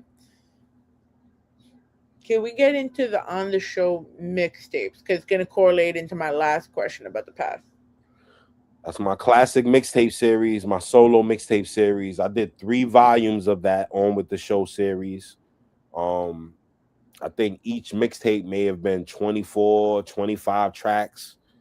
You know what I mean? Damn near every track had a feature on it. You know, I don't work with everybody on that joint. Shout to Goods the Animal. He's a well-known legendary battle rapper. He was on it. You know what I mean? You know, Frank Rams, underground MC. Crazy nice, you know what I mean? Obviously Tribal, I think they was on all 3 of mine's, you know what I mean? But that was my mixtape series. The first one we sold about 20,000 in the street, 20,000 copies in the street. Now, you know, looking at it now, you know, with the streaming numbers, it's probably like, oh, 20,000 is not crazy. No, 20,000 physical copies at like $10, $15 each is a lot. Exactly. You know, that was one of my boys. He was selling it. Shout to Juno. That was his full-time job. Real talk. I was working Music Choice. I would give him probably 100, 200 CDs to flip. By lunchtime, he'd be done. You feel what I'm saying? We having lunch together. You feel what I'm saying? Breaking bread. Nice Snapple hoodie. Job. Shout to Snapple Clothing. You know what I mean? Shout to my boy D Dave. You know what I mean? You know, I'm always repping my peoples, you know what I mean? That's a fact. Is that peach or pink? It's orange actually. You know, I'm in the dark. Very nice. Orange and black, you know what I mean? Word. Yep, Heat was outside. Heat moved everything, but you know, we ain't gonna talk about that on live. But yes, Heat definitely moved my tapes. Not as much as Juno, though. Juno got the record books for that. I ain't gonna front. Like I said, it was his full-time job. Heat was dibbling dabbling with everything, but you know, Heat got me out there. My joint got so crazy, it got bootlegged on Fordham, which to me was an honor. You know what I mean? I know it probably sound crazy, but that's a sign to me that, you know, you're buzzing in the streets, you know? I got bootlegged, so that was a tremendous accomplishment to me as an independent artist. Word. If you could revisit that time period and bring some of that essence today, what would you bring in? How would you amplify it? Say it one more time. Say the question one more time. If you could take elements of your Tribal era, the on the show mixtape era, and everything that made you into the artist, and bring it and combine it with who you are now, what would you bring and how would you, I guess, 2.0 it? I believe I'm doing that in the form of being a manager for artists. I think that was your segue for me to promote my artist. But shout to Bianca. Actually, it wasn't, because I thought you were going to tell me something completely different, but that works. No. I thought it was. That's why I was like, oh, you're a genius for that. But literally everything I've been through is what makes me a good manager for artists. You know what I mean? For years, I've been asked to be managers, even when I was actively, you know, pushing as an artist. And, you know, I've denied it. I don't want to be a manager. I met this girl at 18 years old, you know what I mean? And, you know, she was incredible. Like, you know what I mean? I seen potential in her, you know, and, you know, her name back then was BXO. And I didn't change her name probably to a year in, but, you know, I just seen that was too local. I was just like, yo, we got to change the name up. Her actual government name is Bianca. So I kind of changed the spelling on it, B.ANKHA, Bianca. And it's a Japanese word too, Banka, that means shy, beautiful girl. You know, B.A. with the Ankh in the middle. That's the, you know, Ankh is basically for life, the symbol for life. It's a whole acronym to it. Plus, it's a play on her name too, phonetically. So, you know, I pretty much changed her BXO to Bianca. But everything I've learned, my pitfalls, my stumbles, my mistakes, even my messed up deal, what to watch for, you know, I fed that to her. Even my engineering skills. She's an engineer now. She records her own music. A lot of which I hear, you know, if y'all follow her, you know, Bianca is the truth. You'll see the spelling B.A.N.K.H.A. You know, she records, I would say 70% of her music nowadays. You know, I'm still basically the lead mixer behind it, but you know, she's grown tremendously, you know, where it's like autonomous. You know, I don't have to micromanage her. I literally gave her flowers this morning. I was telling her I appreciate her so much. You know, a lot of what, you know, because I may not be the most easiest person to deal with, you know what I mean? But she gets me, you know, she's one of those humans that, you know, it's just, she just understands, and we just move like that in tandem. So it's refreshing when it's no friction and somebody just understands you, you know? So I appreciate her tremendously. But that's what it was for, you know, to make her journey more easier, you know what I mean, and more comfortable, you know what I mean, for her to be who she's destined to become. So we definitely gonna segue into that, but let's play When Opportunity Knocks, because I have the video. Produced by my man CD, you know what I mean? And then I have a little tribal reunion with Con Genius Air Nation. Okay. So we're going to get into this little mix, and then we're going to come back and then talk more about the greatness that is ELUS. This is Welcome to the Rawrrzone on our website, www.rawrzonenyc.com, PUSO 82.3 FM, and the Evening Rush Radio Network. Let's get into this. PUSO 82.3 FM, we're the independent artisan. Now streaming on all smart TVs. Just add the Live 365 channel and search PUSO. PUSO 82.3 FM, where the independent artists are the stars.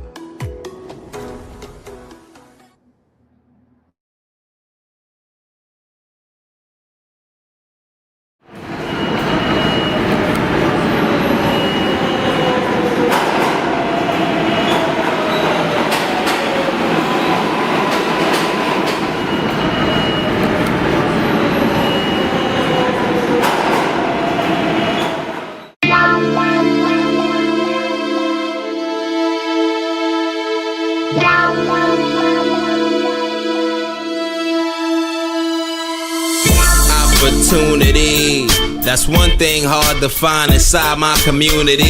Still I'm doing me, not waiting for my time, cause it'll only come if I grind. So I keep going like I never see stop signs. I dare nigga hating to stop mine, I shine.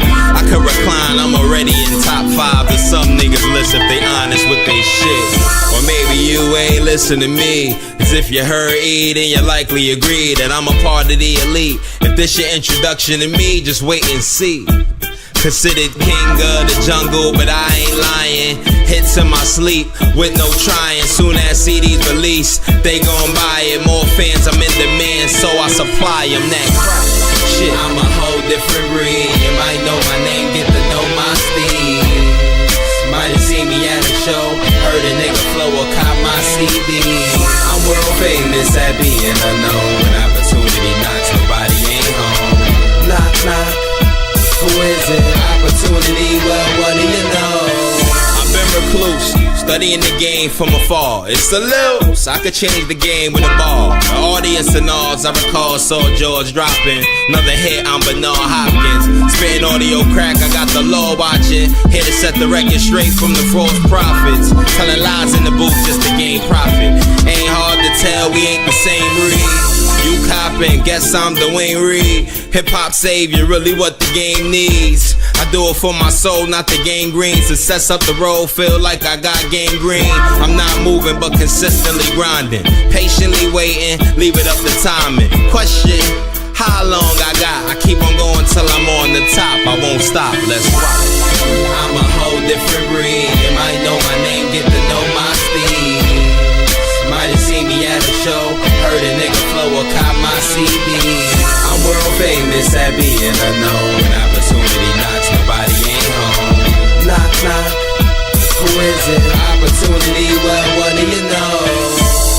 Somebody's knocking at my door. I've been through this shit before. Allow me to tell store. I'm taking over. Somebody's knocking at my door. I've been through this shit before. Allow me to tell you what's in store. Glad to have you over. I'm a whole different breed. You might know my name, get to know my speed. Might have seen me at a show, heard a nigga flow or cop my CD. I'm world famous at being unknown. When opportunity knocks, nobody ain't home. Knock, knock, who is it? Opportunity, well, what do you know? Somebody's knocking at my door. I've been through this shit before. Allow me to tell you what's in store. I'm taking over. Somebody's knocking at my door. I've been through this shit before. Allow me to tell you what's in store. Glad to have you over. Opportunity. Knock, knock. Who is it? Opportunity, well, what do you know? Long time it ain't done. Shit.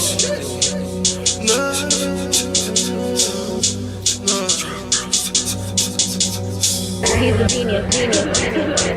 Shut up. We came up overnight. Niggas from saying nothing. Try Pearl, push the button, that long shit. Ew. Long time it ain't none of us. Got no time for that dumb shit. We out here doing numbers. Try Pearl. Ew. We came up overnight. Niggas from saying nothing. Try Pearl, push the button, that long shit. Ew. Long time it ain't none of us. Got no time for that dumb shit. Still here doing numbers. Try Pearl. Ew. You know Double O, Corn, James Bond flow. On my ape shit, the way Congo, Konzan, I'm a savage with a bad bitch. Gobble time above average, the stick disappeared like magic. I put the C in the confidence, music that bounce through the continents. You be a fool if you better get the tri-barrel, nigga, now you facing the consequence. We the greatest. That bomb shit, TTG to the grave site. Blood and bones like a cage fight. Niggas shook, they got stage fright. We the heat, we the lava pit. Find any beat and we body it. Culture cuisine, Bronx, Harlem, Queens. You know hip hop embodiment. In a world full of those haters, hoes, hustlers, and players, I'ma tell you like a nigga told me. Tri-Borough's the greatest. We came up overnight. Niggas from saying nothing. Tri-Borough push the button, that long shit. Ew. Long time it ain't none of us. Got no time for that dumb shit. We out here doing numbers. Tri-Borough. Ew. We came up overnight. Niggas from saying nothing. Tri-Borough push the button, that long shit. Ew. Long time it ain't none of us. Got no time for that dumb shit. Still here doing numbers. Doing my numbers like Letterman. Kick down the door if they won't let them in. All I know is go hard. I swear to God, I ain't with the settling. Out the way, no meddling. I'm in the race, no medal wins. Believe me, to breathe easy. I'm praying for better wins. Yeah. Toting on gas, I put the beat in the cast. I really be speaking the facts. Tri-Borough connect. Salute when you show them respect. My borough ends with the axe. Wakanda forever, I'ma keep stacking the shutter. Don't matter who better. What? I'ma hold strings and pulling the lever. Go. Bullshit, no Porsches. Right. I want the whole pie. Casual cash. Shit coming in with no time. Straight out the gate, my bank account straight. And nose dive, candle lit, know the flow 5. Tri-Borough back 4-5. Whoa. We came up overnight. Niggas from saying nothing. Tri-Borough push the button, that long shit. Ew. Long time it ain't none of us. Got no time for that dumb shit. We out here doing numbers. Tri-Borough. Ew. We came up overnight. Niggas from saying nothing. Tri-Borough push the button, that long shit. Ew. Long time it ain't none of us. Got no time for that dumb shit. Still here doing numbers. Tri-Borough. Ew. Suck my dick for the fuck of it. Middle finger up the government. Long barrel at the ops, licking shots. Hope to catch a couple double mitts. Cause I'm bubbling, hard dick, the A chick that ever fell in love with me. Now that's your problem, why you fucking me? I'm on a whole nother level. I'm hoping you niggas catch up to me. Come on, it's burn, Hollywood burn. If it was all up to me, but my story is black and white. I'm an acolyte with an appetite. Down for all the smoke and I got the light. And I end the war, I don't start the fight. I'm pulling up and I'm pulling out. Showing up and I'm showing out. Rolling up and I'm rolling out. Going in and I'm going out like a soldier. More like a general, I'm striped out. Body bags, nigga, lights out. Niggas fiending with their pipes out. Type of time, nigga, lifestyle.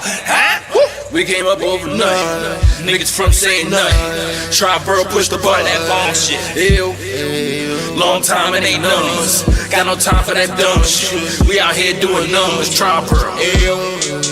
We came up overnight. Niggas from saying nothing. Try bro, push the button, that bullshit. Ill. Long time it ain't none of us. Got no time for that dumb shit. Still here doing numbers, trying per ill.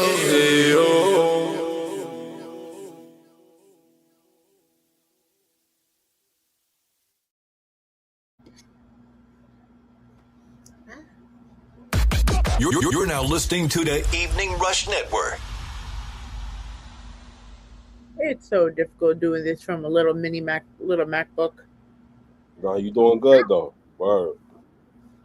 We back though. This is welcome to the Rawrrzone. We here celebrating and giving the man, the myth, the legend, his flowers, right? Because we be talking about giving the flowers, but we don't actually give the flowers. So we're giving the flowers to our guy here.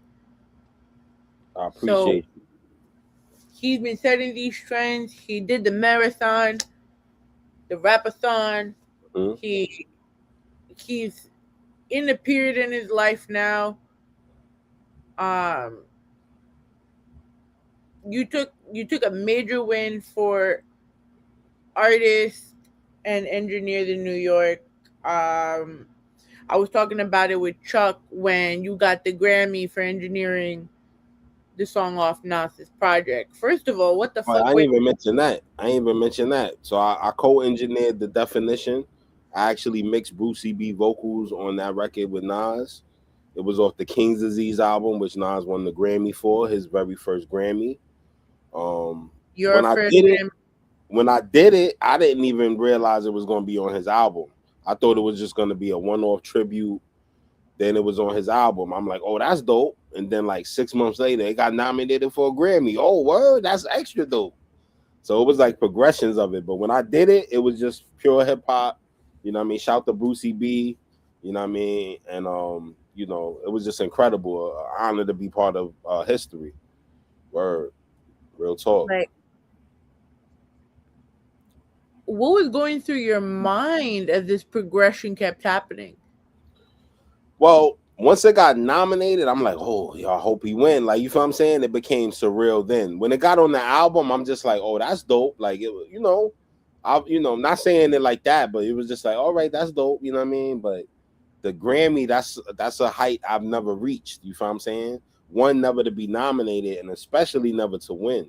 So it's just like to be a part of a winning album like that, you know, and really contributed. Shout to James Cruz, his lead engineer. We actually befriended each other after that, had good conversations and stuff like that. But it's just incredible, you know. Like I said, I'm self-taught. I didn't go to school for this.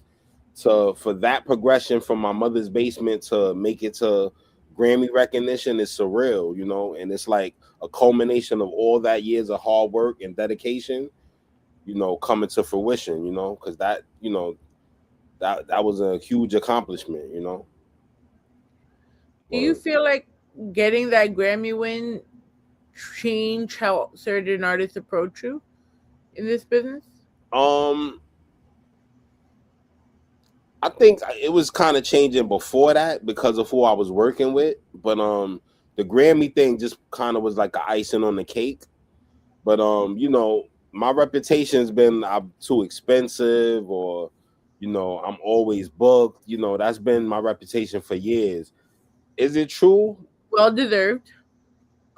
Could be. You know what I mean? At some point, it was definitely difficult to get access to me, but price wise, I'm pretty comparable to other professional studios. You know, I don't try to up it. Even when I won the Grammy, I didn't increase my rate, you know, astronomically, and I try to keep it within the competitive rates of other professional studios. You know. And you got to work with big names like Jim Jones. I remember you told me when we had you on Rawrrzone the first time that you had an experience with French Montana. Yes, that taught me professionalism in 2001. You know. You know, and it gets to me sometimes too, because I remember thinking back on that story that you told me, and I remember like I was so worried, like when I had Akon come in our studio, and I'm like, guys, this place cannot smell like butt. I can't. No. Like he might get up and walk away. Ever since you told me that story, I always got mad scared. Yeah. And he probably was like lighted. Shout out to Akon though. Word up. Bro, so it was like balls fuck degrees, and he came with his artist. Mm-hmm. So there was already enough people, and I'm like, yo, imagine now if it bombed like weed too.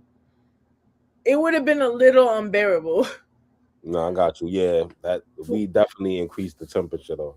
That's But why they call it hot boxing. when our truth came though, I was like, oh, can I roll up? Like his manager too. I'm like, oh, damn, I could have just smoked and it wouldn't have been a problem. But it's good that you had that precedent just in case. You know what I mean? It's always good to let it lead into that. You know what I mean? But don't have it forced on them, because even if they do smoke, they might be in a. I don't even want to be around it right now. You know what I mean? Artists are, moody. You never know, what type of day or time they might be on. So you meet them where they at. And also when you're doing like a professional thing, like I remember we used to smoke on this. Like maybe when we talk about wrestling and do the viewing party, they're a little more laxed. And we'll like smoke, but like when it comes to Rawrrzone now, like I can't sit there and have my blunt on camera. I definitely was, I'm gonna keep it a buck with you every time, Katie. While you were showing those 2 videos, I definitely was smoking. I ain't gonna hold you. You know what I'm saying? I mean, listen, my camera was off, but that's why we all do that though. Like I had a cigarette, like like it's good to take those breaks, but I'm not gonna sit here and be like, I'm gonna pass it right now to you, bro. Excuse me. Who was your favorite to be that you have worked with, as far as the accolades, the people you've admired? I'm definitely gonna say my cousin Heat. He was the first artist I've ever recorded, and our synergy is incredible. That's even though he's my first cousin, we more like brothers. You know what I mean? So he's probably the fun, especially his creative energy. You never know what you're gonna get with him and stuff like that. So I would definitely shout out Heat. Many people know him for different reasons in life, but he's never put out music himself, surprisingly, even though he was the first artist I recorded. But he's definitely known by a lot of my clients, and just even outside of my clients, he's a very, very, very liked. His charisma is high, you know what I mean? People like him, in whatever field he's in. So, man, you already made my points when we talked about Bianca, but again, word up. So, being that you had all of this faith, and like I remember the beginning era of you managing Bianca, you also at one point split the responsibility of her management, with J Hatch. How did that come about? First of all, rest in peace to J Hatch. Rest in peace to J Hatch. Me and him, we had a 25-year relationship. You know what I mean? He knew me when I was younger, loose. I knew him when he was, doing showcases at the Remote Lounge. You know what I mean? Him and his partner at the time, Chalant. They used to do showcases and stuff. I knew him when he started into that world. Sidebar, at one point, he was supposed to be my manager.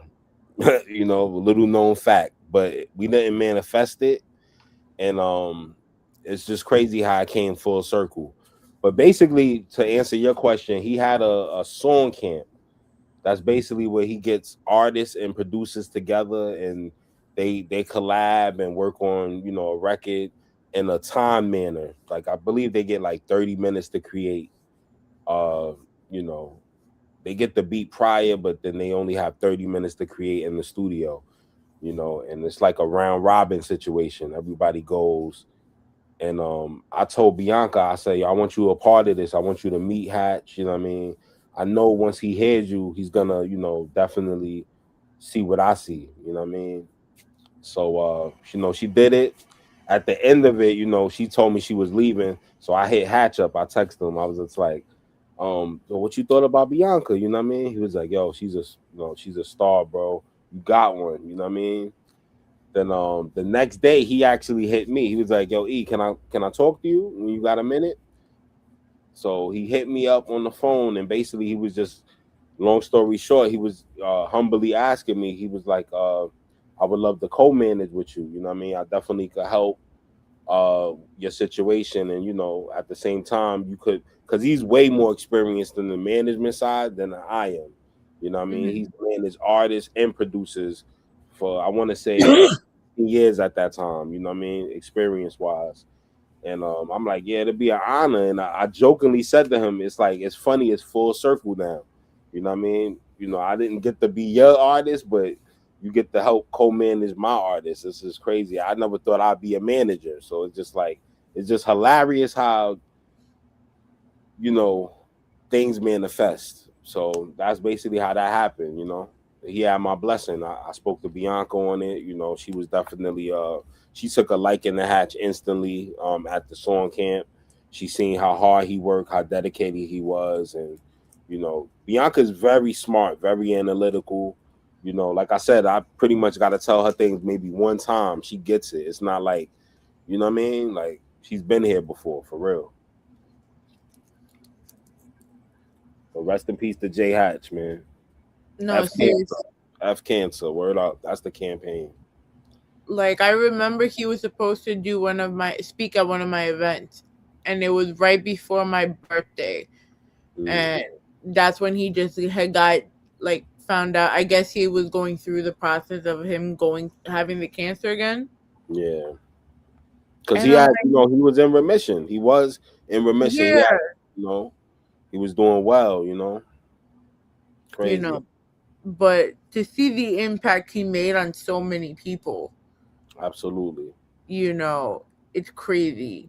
Absolutely. And it's always the good people. So rest in peace, Jay Hatch. Thank you for everything you've done. Yes. And I hope I'm making you proud, brother. Every day I'm getting more and more organized.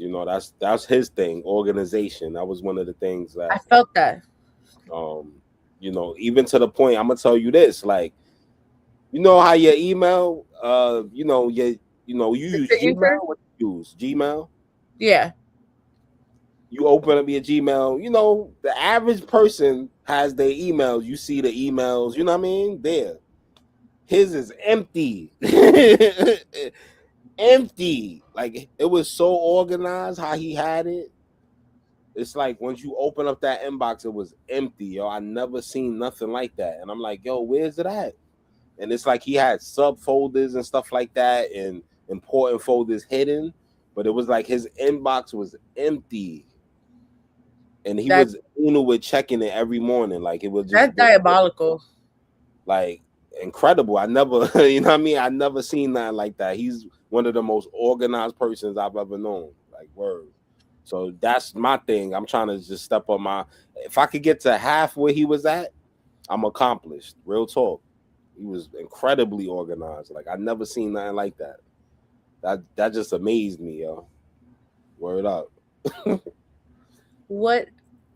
Working with him, what did you learn the most about artist development that many find hard to understand?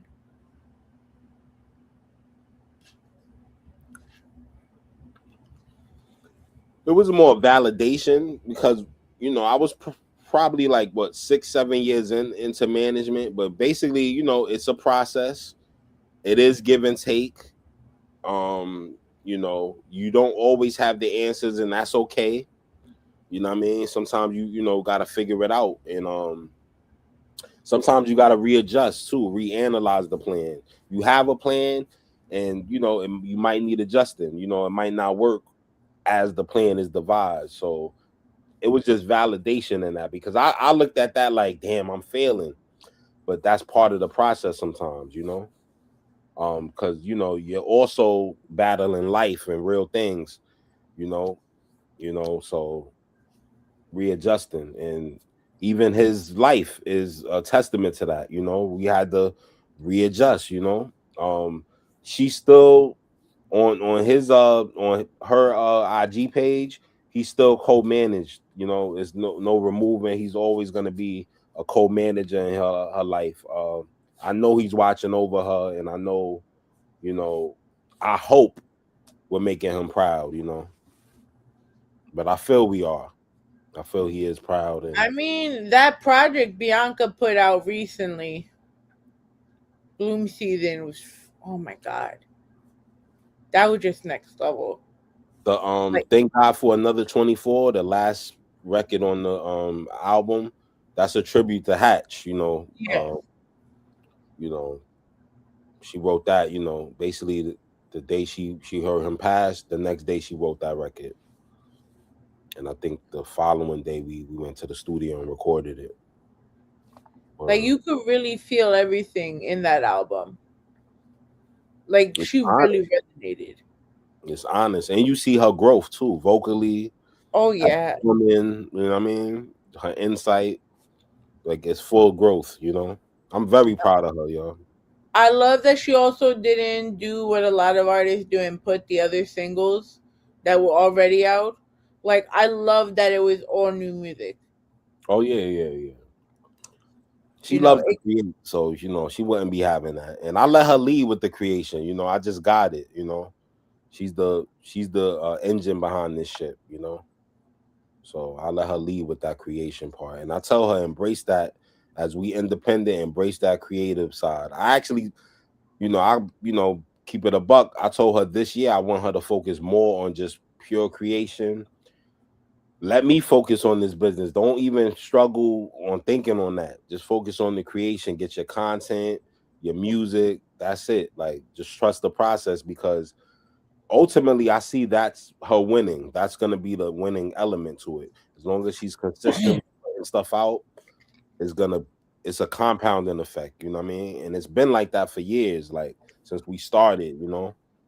And her recognition is, you know, in the city especially, is definitely well rewarded. You know, even bigger platforms are starting to hit us up and, you know, welcome them us in. Some of them was charging and, you know, opening the doors for us. You know, God is good. You know, just appreciate, you know, all the support and the love that, you know, we get, you know, for Bianca, because she definitely puts in that hard work.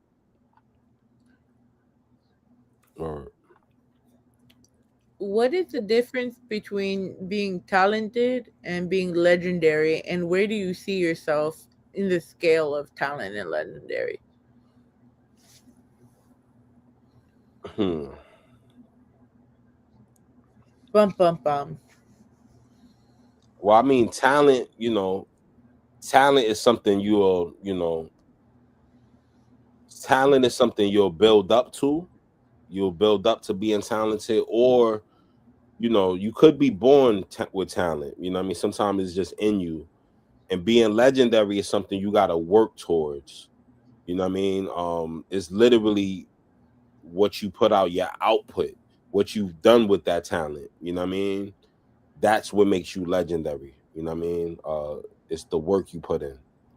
You know, because you can be talented, but if you didn't put the work in, you know, unfortunately, as talented as you are, you're not legendary. So the work is what speaks for your legendary status. And it's not you that will tell it. It'll be other people that validate your work. That's a true sign of a legend, you know. You know, if you the only person that's, you know, telling your accolades, then, you know, you still got work to do. So my final question of the night, right? When it's all said and done, what will the legacy of the Kind Genius be remembered for? I mean, I'm still writing my story. I can't answer that right now, because 10 years ago I might have told you from a rapper perspective. 10 years before that, it might have been from a DJ perspective. You know what I mean? Now it could be from management. In the future, it's probably going to be a culmination of everything. You know what I mean? So I can't tell you that, because it's still being written. Like I told you, but when we started this interview, my gift and curse, I'm never really satisfied. You know, this year I plan on, you know, launching a TV show. That's one of my next endeavors. I'm getting into the film and TV industry. You know, I'll be starting with public access and also on YouTube, you know, and just growing from that. But sky's the limit, you know, as long as I'm breathing and my brain works, who knows, you know, what that story would be. Like, to be honest, I couldn't tell you. I wish I could, but I'm enjoying the show just like you are.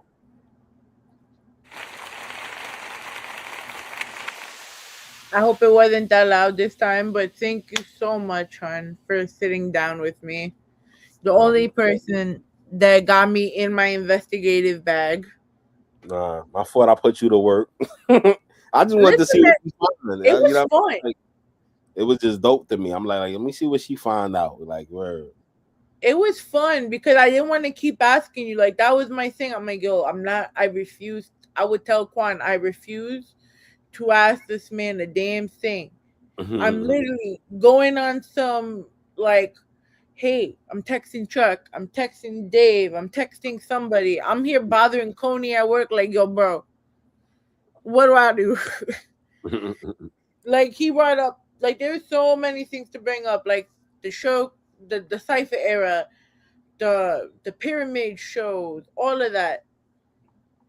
That's why I say I can't tell you what the legacy will be. Like, it's, you know, it's gonna be a multitude. It's gonna be a jambalaya of accomplishments.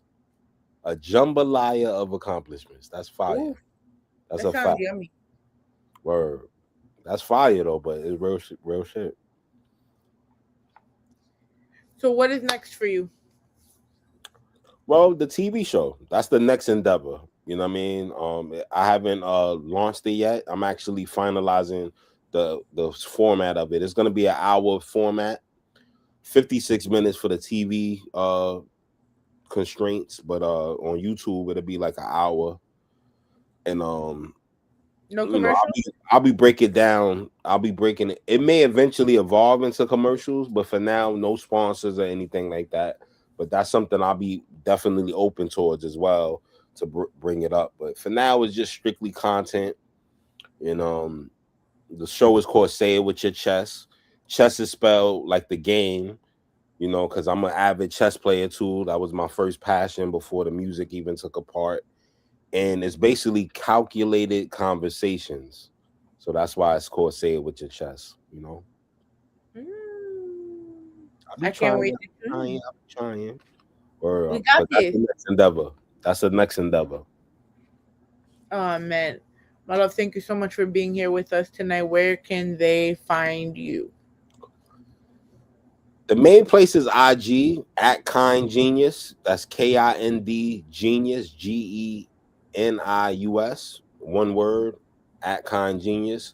Or just shoot me an email, fmrstudios@gmail.com. That's FMR Studios with a S @gmail.com. You know, those are two ways to pretty much reach out to me, you know.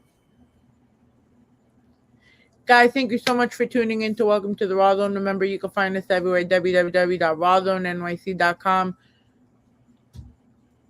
Wednesdays, PUSO 82.3 FM, 8 a.m. Eastern Standard Time.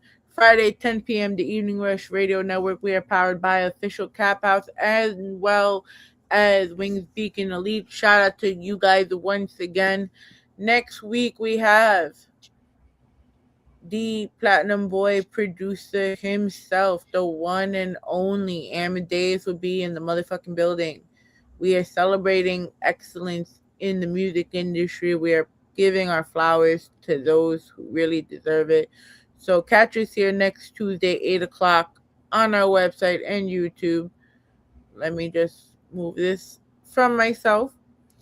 And salute to my guy Amadeus too. That's the homie too. You know what I mean? Last year I actually got to link him and Bianca. We actually did content together on a TV show. Ooh, that's a fire.